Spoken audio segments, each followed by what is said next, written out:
Welcome to In This Season podcast, where we unpack the most empowering conversations, have exclusive and inspirational interviews, and host special events. Join Tammy, some call her Butterfly, and explore life's purpose by learning how to embrace each season of your life with confidence, strength, and purpose. Whether you're blooming in the spring, or shining in the summer, or embracing change in the fall, or gracefully hibernating in the winter, get ready to be inspired. Join us right here on this season of In This Season podcast with your host, The Butterfly. It's time, no matter what season it is. Good morning, beautiful people. So let's get started. Today is going to be a quick day for us. Come on in and let us know that you're in. Come on in, feeding those ducks. Who do we have with us? Latasha says, good morning, family. Love you. All the way from the ATL. And Miss Brenda says, great everything, everyone, and happy Friday. Y'all feeding the ducks, or the ducks feeding you today? So Brandon will be joining us here shortly. I'm going to have to wait on him because I don't have my glasses. So I'm going to try to do my best. Big Mike says, happy birthday, everyone. Is that what that says, Mike? All right, y'all, come on in. Tell us, how was your yesterday? All right. Okay, so this is what we're going to do while we wait on Brandon. Oh, but Big Mike says, typo. What were you saying? Happy Thursday? Mike? All right, y'all. I'm traveling, so that's why things probably look a little bit different. Probably could have had a little bit more light here. But I didn't do all that today. I'm just going to go with it, let it flow. Who else do we have? Big Mike says, good morning, everyone. I thought you was just kind of celebrating life today and saying happy birthday. It really could be that way with us. So it's all good. So let me get this music stopped so it will not start back on us, because it will trip like that. Just like that. All right, y'all. So daily motivations for African American success. That is why we're here, and that's why we've been here. I think we're on 280 days, you guys. Is it 80, 81? 281 is where we are. Daily motivations for African American success, where we've been journaling through the book written by Dennis Kimbro, who is also the author of the popular Think and Grow Rich, A Black Choice. So we've been journaling through the daily motivations for African American success now for 281 days. Good morning, Brandon. Good morning, Mama. How you doing, sweetie? Going pretty good. Good. I forgot you. I was like, where is she at? But I know now. I just remembered. Yeah. Good to see you, sweetie. You too. My glasses are in the car, and by the time I realized it, I didn't have time to go down there and get them. So here we go. Blind as a bat. Well, you look nice. Thank you. I'm in the dark. So. Yeah, I am a little bit too. Let me see if I can get it a little bit better as far as my lighting. The weather's a little switched my here. Oh yeah, I switched my room around a little bit back here, so I'm actually sitting on the opposite end, so it's a little bit less light, but we'll work it out. Right. I guess I could have turned that way. Okay. But anyway, y'all can see me, right? Yep. Yeah. I can see you. Okay. Yeah, I can see you. You look fine to me. I feel like you're lighter than I am. But welcome everybody to the End of Season podcast. Mom, did you already see everyone in from the chat? Yes, I did. Good morning, Richetta. She came in since I said good morning to everyone. So good morning, Auntie Richetta from the ATL. So yep, everybody's in. Cool. Sounds good. Well, y'all, if you didn't know already, I heard Mom saying it briefly here, but we are going through the book Daily Motivations for African American Success by Dennis Kimbro, an amazing book. Make sure that you go and support this Black author. A little bit about this show. We started in February as an acknowledgement of Black History Month, and wanted to read through this book that gives us these daily motivations every single day. And we have since kept it going. So now 200 and how many days, Mom? Should be like 81. 290, 280, 281. 281. Sounds good, y'all. 281 days we have been here reading through this book. So a little bit more about this book. Make sure that you get it. Daily Motivations for African American Success will help you focus on the thoughts, attitudes, and deeds that will lead to the achievement of your true goals. In 365 short, powerful motivations, one for each day of the year, Dennis Kimbro, author of the popular Think and Grow Rich, or Black Choices, my mom said, leads us to discover how to use the present moment and our own gifts to transcend labels, cultivate a positive attitude, become wise enough to know when to say yes and when to say no, and to look inward for answers to life's challenges.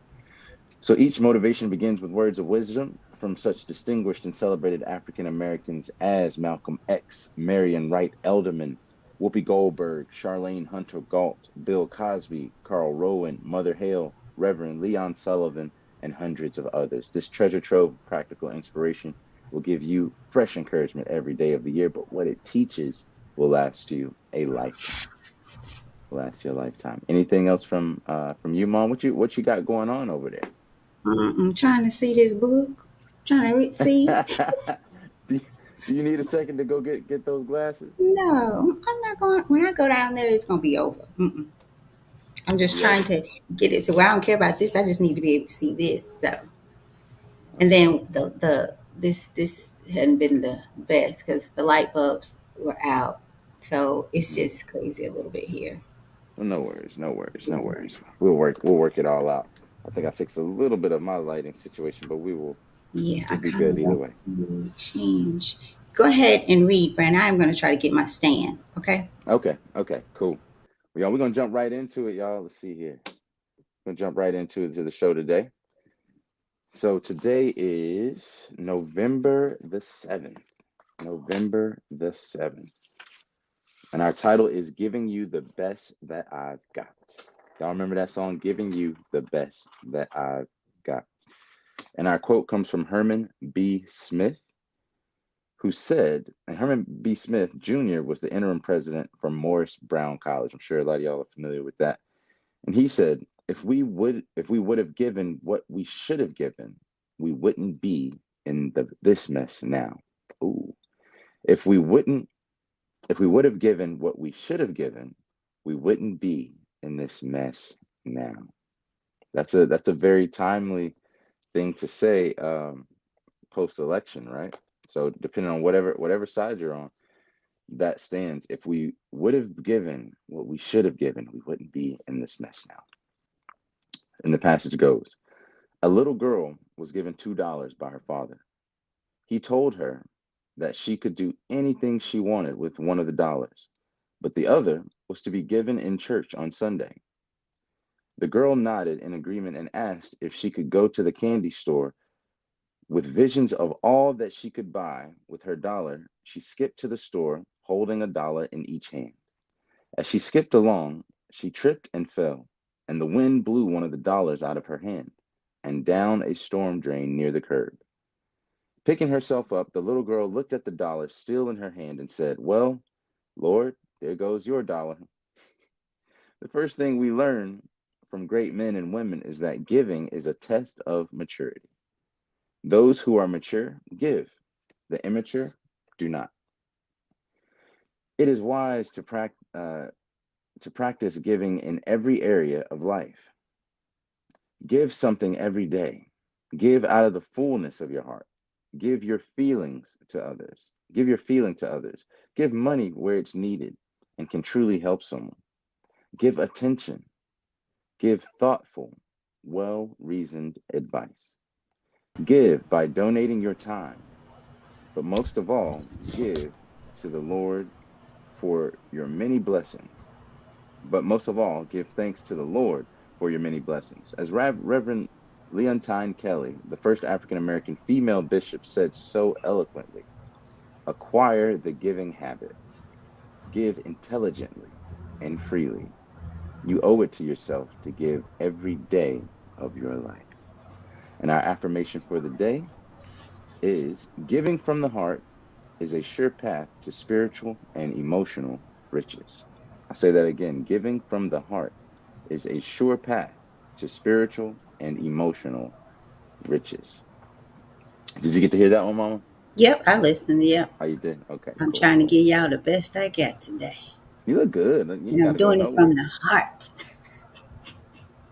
Now, I like the little part where the little girl says, Lord, there's your dollar. Yeah, that was So, funny. yeah. So I'm going to turn it over to you. I don't have anything. I can't You know, see. I don't need, yeah. Yeah, you I gotta get just, them glasses. yeah. Well, I didn't see too much. I think it's pretty self-explanatory that give when you can, guys. Give when you can. Give to good causes. There's a lot that we. This actually, I was thinking about something similar to this last night. So often, thinking of the place that the state of America right now, the state of our country, the state of our people. Um, Many times we give to help someone out after they've been in a bad situation. But I think it's better. I won't even say better. I think we should equally give to things that prevent people from being in those positions, that prevent our society from the decay that we see every day, both socially, mentally, physically, from our health to the social fabrics between us all. If we only focus, for example, actually, this is a good example. The For example, I'll use the Muslim community, a religious community as one. The Muslim community gave over $2 billion to humanitarian aid and to charity this past year, right? $2 billion. But at the same time, next year, many will have to give, it seems, that same amount away, right? Whereas the policies, the actions, the corporate interests that lead to the humanitarian um, crises that we see abroad and even domestically, um, were put in place by political actors based on representation, right? Now imagine if we as I'm saying any people, but specifically here as Muslims, would have built uh, political action committees, would have had representation, would have funded their own representatives to be at local level, city council, at Senate and Congress, House of Representatives, things like that. Um, then the policies could be different so that there wouldn't be humanitarian issues that they would then have to go back and donate to. Does that make sense? Or let's take it back to African Americans. Um, a lot of times we're trying to make sure to go feed the homeless, right? To house the homeless, but we aren't doing anything to fight, for example, the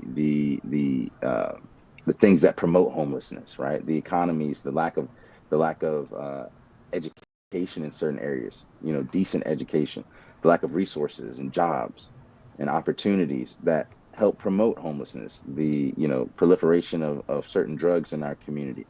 What are we doing as a community to insulate ourselves and to be more resilient? We could be giving to things, being smarter with our money is all I'm saying. So I think a lot of people have the especially Mm. amongst African Americans, we have the heart to give. We'll give. We're very very giving. We're one of the most generous people as far as demographics in America, but we're also some of the poorest. So where is your money going when you give? And is it going down the drain? Like in the case of this little girl who was walking out, and I think it's a sign that she was walking with both the dollars in her hand, right? Ready to spend them. Those dollars, in my opinion, should have been in her pocket on the way there. What is a little girl doing just holding her dollars out in the middle of the street as she's walking? But I think the little girl shows our own immaturity. That as Mm. soon as we get that money, we showcase it, or at least we have it out in our open hands ready to spend, right? Just ready to spend. There's not really a discernment, but more so an impulse to go buy something sweet or something neat. But not so much where can this money do the most good, right? For yourself and for others. And I think that's a critical intersection that we have to at least think about and take time for contemplation. it's often difficult for, people that have not experienced wealth in their life or in their past. When they do get wealth, it's hard to keep it mentally, not physically. I mean, it's easy to just put money in a place and leave it, right? It would seem that saving would be an act of inaction more so than it would be an act of action, but it is an act of action. It takes effort. It takes breaking habits, spending habits, because when you have that much money, now you're like, okay, well, what can I spend it on? I can speak for myself. Looking at my own accounts, I do better, as crazy as it sounds, when I don't look at and this is just me, so don't do this and then be like, Brandon told me to do this and now I'm broke. But for me, I do better when I don't look at my account every day, all day. Like, how much that's spending, this, that, like that type of micromanagement wasn't serving me. What does better is when I start to practice habits that serve me, right? Mm. So, okay, I'm not going to eat out this much this week, right? I have a certain limit on what I'm going to spend on eating out, or what I'm going to spend on entertainment. I know how much I have coming in, but what we lose track on is how much we have going out, right? And so when I started to revise the habits, like, okay, well, I'm just going to be more conservative on my spending, or I'm going to make sure that I have um, that I put this away and pay myself first, as opposed to watching my money every single day, because I noticed that in my head it was like, okay, well, what can I do with this? What can I do with this? What can I do with this? What can I do with this? Right? Instead of being like, what do I need? Mm. What do I need? And so it was when, and this is actually more recent, starting to change the habits as opposed to looking at that bottom line, because the good habits will produce that character in a sense, right? Or the outcomes that I need. We got the income, but we don't got the outcome in a sense. And I think that's the issue that a lot of people have. What's the outcome of your income? And what are you doing habitually that's either promoting the outcome that you want or eating away at the future you think you deserve? So that's all that I have in regards to that. Just be careful about how you're spending. Don't keep your money expressed on your outside. I think that's what we do sometimes when we buy these expensive clothes and cars and things. It's wearing our finances like a badge of honor, or like a a uh, a manifestation of our egos, right? Of how big our egos are. Just say, hey, look at me, look what I've done. And I'm not saying to go live like an ascetic, or a a beggar or anything like that. I'm telling you not to take that route, or not to look decent. But what I am saying is, don't live in excess. As soon as you get it, don't go spend it, right? If there's a way that you can withhold from your impulses to spend on yourself and set something up to give, I guarantee you that not only will you be more fulfilled that you've given charity, and won't be one of those people that remind others of the charity that you give. Like, you Mm. really undercut the blessings and the charity that you give. You really undercut the return on that spiritual investment. You really take away the amount of multiplication for what comes back to you as far as blessings, when you remind others of your generosity, right? When you remind others, yeah, you remember when I gave you that money, boy, you was down and out, man. You paid me back, but got to be there for the brothers, man. You can make it seem real good, but at the end of the day, those reminders are really For taking you. away from you, right? So imagine if you gave, blessed are the people that have secrets, good secrets between, and intimate secrets between them and their Lord, Yeah. right? Imagine someone who was very charitable, but no one knew. Speaking about this, even in my own faith, imagine they have this thing called being hafiz, or someone who has memorized the entire Quran. imagine, there are people that have passed away that we didn't know knew the entire Quran, right? But that's a blessing for them, learning what we consider the words of God and memorizing them from cover to cover, and them not bragging or boasting or anything about that. But there's these spiritual, like, we strive for spiritual goals, right? We all should. We should strive for spiritual knowledge. We should strive for spiritual etiquettes. We should strive for a righteous character, right? And habits. And you can do those internally and externally. There are things that people are going to see no matter what. But there's something about giving charity and doing a good deed, or departing someone with beneficial knowledge, or learning it yourself and keeping it between you and God and just acting on it, right? Just do the good that needs to be done. You don't have to be your own promoter in that sense, because we should worship God as if we see him. Worship God as if you see him. And if you can't do that, then know that surely he sees you. You see what I'm saying? And Yeah. and if you take that um if you take that paradigm, if you take that lens to look at your life will be better. You'll never feel alone. You'll always feel abundant, and have the space in your heart and in your provision to be charitable. But when you live out of this scarcity, that scarcity is really a start inside of your oh, thank you, sweet. Appreciate that. She brought me the coffee, y'all. Um, I ain't So got to my bring coffee. me some. Mama said bring her some baby. um, but yeah, you'll be able to give from a space of abundance. Whereas if you have that a scarcity, or a withholding, or a resentment for your charity or for giving, that usually comes from a disease of the heart that has not been cured yet. And diseases of the heart, you don't really see them, but it is like I always say, a what we see happening in the physical world is a manifestation of what's already happening internally. What's the number one um, reason for death in America? It's heart disease, right? And some people say, oh, it's just because of our diets, but our diets are a part of us, right? Our diets are a part of us. What we do, eating well, is a righteous act, right? Our bodies were given as a part of our provision. It has rights over us, correct? So giving your body good food and what it produces is a matter of the heart. It's not a matter of just functionality. It's a matter of the heart.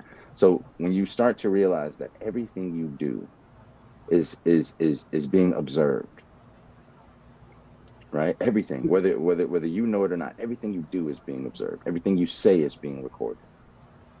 You would think you would put more weight on your charity.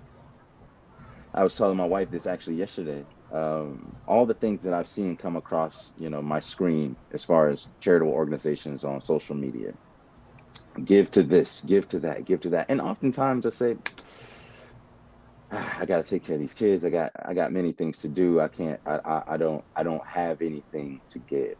But I wonder, and I challenged my wife with this. What if all of the charitable organizations that came across my screen, or the opportunities that I had, if I just gave $1? Mom, you inspired me with this about the dollar.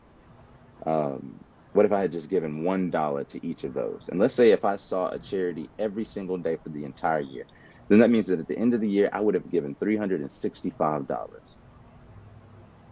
to 365 potential causes.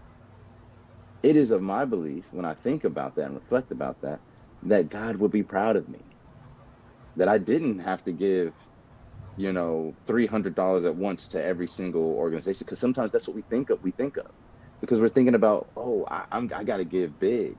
I also think that's ego, and because of that ego, would withhold that, because I don't have much to give. I'll be at the mosque and I'll be sitting there looking. I see people. They're like, "Can anyone give $25,000?" And I see four people raise their hand. I'm like, "Dang!" 10,000. You remember you were there with me one day, Yep. Mom, when we did the Exactly what I was birthday thinking town hall. about. Yep. You know, these people Fundraiser. are so generous. I mean, one person, yeah, you know, married with kids, 30s, 10,000. I'll give 10,000. You know what I mean? So it would be easy to be like, I can't, I shouldn't give all that. You know what I mean? What could I do with this money? Whereas my blessing, if I could have rags on, right? And if I give $1, who knows? God might value that and do more with that dollar, you know, than if I would have, then let's say a rich person that would have gave $25,000. And I truly believe that. So what if I would have given, or you would have given $1? And I'm not saying don't be discerned about your giving. I'm not saying give it to the drunkard that goes and is obviously, you know, wasting your charity. But like my grandmother said, if it convicts you, you know, if it convicts you, then it's wrong for you. Yeah. But She give said and conviction. Yeah. but give freely, give abundantly. It's so hard to receive anything being tight-fisted. It's so hard to receive anything. But when you let things go, now your hands are open to receive blessings. Have you ever, when I supplicate to God, I have my hands open as a physical representation that I'm looking to receive the blessings from on high, right? That I'm looking for some return in some way, or just to glorify God, which is a return in itself. So outside of that, I don't have much. Just to know that giving is a spiritual act, right? It's a spiritual act, and it purifies your heart. It purifies your heart when you feel that. I'm reminded of my friend Jeremiah, God bless him. I've seen this brother buy shoes, new shoes. I'm talking about Jordans. I'm talking about expensive shoes, right? In college. And someone asked him for it, or just joking, like, man, I like those shoes, boy. What size are they? Oh no, I always say, the guy said, I like those shoes, man. I wish I could get them. And Jeremiah gives the guy his shoes that he just bought, that he waited in line to get. And when I asked him, why did you do that? The dude was obviously joking. And in the end, the guy ended up saying, nah, man, I ain't gonna take your shoes. He ended up coming back. But I was asking Jeremiah, why did you do that? Dude could have took your shoes and it would have been a wash for you. And he said, man, I read a hadith about the Prophet Muhammad, peace be upon him, that said that, if and I'm paraphrasing what he was sharing with me, that if you feel it, like if all your needs are met and you feel this, like you're attached to a physical possession, then you should give it. If you feel like, if it wouldn't have hurt you to give it, but you felt this contempt for, nah, I want this, you covet it in a sense, because I'm sure he was already feeling a little bit like, dang, I spent that much money on these shoes. And so, here comes the test again. Somebody likes those shoes, that may be in a worse position than you, or maybe not even have the, good shoes. And what are you going to do? So Jeremiah saw it as a test and wanted to give his shoes. And I've seen him do that with other things. And I just be like, man, that's my brother, being my brother. But he felt like he was attached to those shoes. He felt like he was, there was something in him that felt puffed up by having these particular shoes, and having some spiritual like knowledge and some spiritual character and habits, and sensibilities. He was aware of that within his own heart. He was sensitive to it, right? Whereas someone else who isn't aware of that sensitivity could easily be like, man, get out of here. You know what I mean? And it wouldn't affect them. Whereas I think if Jeremiah wouldn't have at least said, you can have them, he would have lost sleep over that night. This is the type of spiritual character that I think we should exude, right? This type of, and I'm not saying just give away everything, but it was already a waste in a sense due to the excessiveness and the expense of the shoes and us being in college. That was a month's rent. You know what I mean? So that's really all I have, is to really consider that what you're giving is giving to you, right? There's different types of people, some that do righteousness for the return that they'll get back, the blessings that they get back from God, or there's some that do righteousness because they fear God's punishment. There's some that do good just for the pleasure of God, right? And there's some that do good because they get praised by people, right? But some, and this is the highest level, they do it just for the righteousness, just for righteousness' sake, and to glorify God, to please, for the pleasure of their Lord. Think about which one of those people you are. Why do you give? Where do you give? And from the place at which you give, you will be compensated, right, for your intentions. If all you wanted was the acknowledgement of the people of this world, you might have that. But don't expect those to be waiting for you on Judgment Day as good deeds, because it was based on your intention. And if you intended to impress people, you might have that. God might grant you that. But what have you lost in the hereafter? What have you lost? So don't only give, but give with good intention. And don't be running around with your dollars in your hand, or they might go straight down the drain. Over to you, Mom. Well, I So ain't took a sip of my coffee. no, because you done ended it about 10 times and started it over. Man, I know, man. Keep stuff So I'm coming just up. going to focus on the quote and say this, y'all. It's giving you the best that I've got. Give you the best that you have. And I'm not talking about financially in ways like that, as Brandon talked about, good habits, good habits of spending and giving, and give from the heart. I love the affirmation. Giving from the heart is a sure path to spiritual and emotional riches. So we're Mm-hmm. not really talking about money, right? It's deeper than that. Like Brandon talked about the homeless people, how we'll go serve. But are we really serving them if we're not helping them get out of that situation, right? Right. We should be homeless people should be they should eventually have homes with food to cook their own meals, right? So, and let's put this down while we're serving, you Mm. know, let's put it down. Really be focused on the situation, the person at hand, what's going on.